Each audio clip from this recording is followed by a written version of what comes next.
চলে আসলাম বন্ধুরা আরেকটা রেসিপি নিয়ে।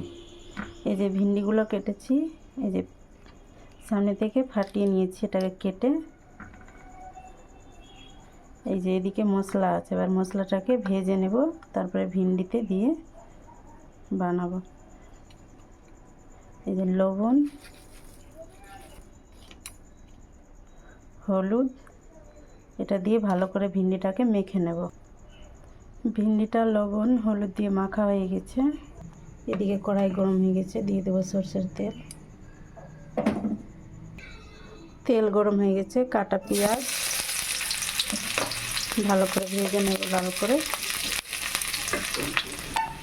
পেঁয়াজগুলো ভাজা হয়ে গেছে, দিয়ে দেবো এবার বাটা মশলা, জিরে, লঙ্কা, আদা, রসুন, পেঁয়াজ,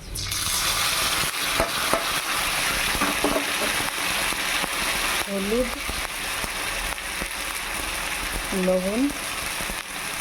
এবার এটাকে ভালো করে ভেজে নেব।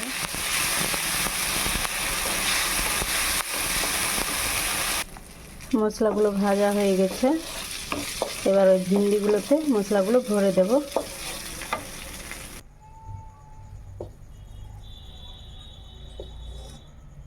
প্রত্যেকটা ভিন্ডিতে এভাবে করে মশলাগুলোকে দিয়ে ভরে দেব।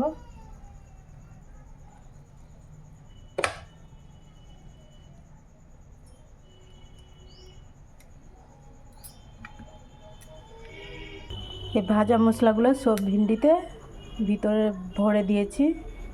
এবার এটাকে ভালো করে ভেজে নেব। লবণ হলুদ মাখানো আছে, কিছু দিতে হবে না, তেলে এটাকে ভালো করে ভাজবো। এবার এদিকে কড়াই গরম হয়ে গেছে, সরষের তেল দিয়ে দেব।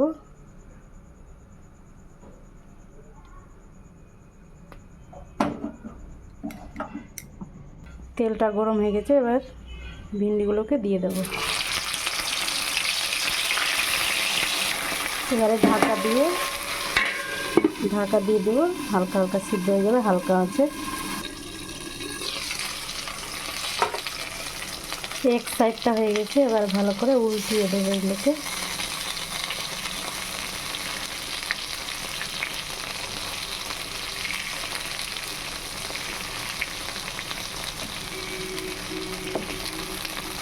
ভালো করে সব উল্টানো হয়ে গেছে, এবারে ঢাকা দিয়ে দেবো।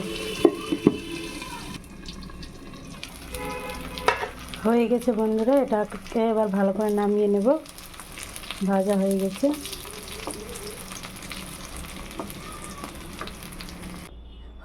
বন্ধুরা, ভিন্ডি মশলা ভরে নামিয়ে নিয়েছি। চলো টাটা, দেখা হবে অন্য রেসিপিতে। ভালো থাকবে, সুস্থ থাকবে।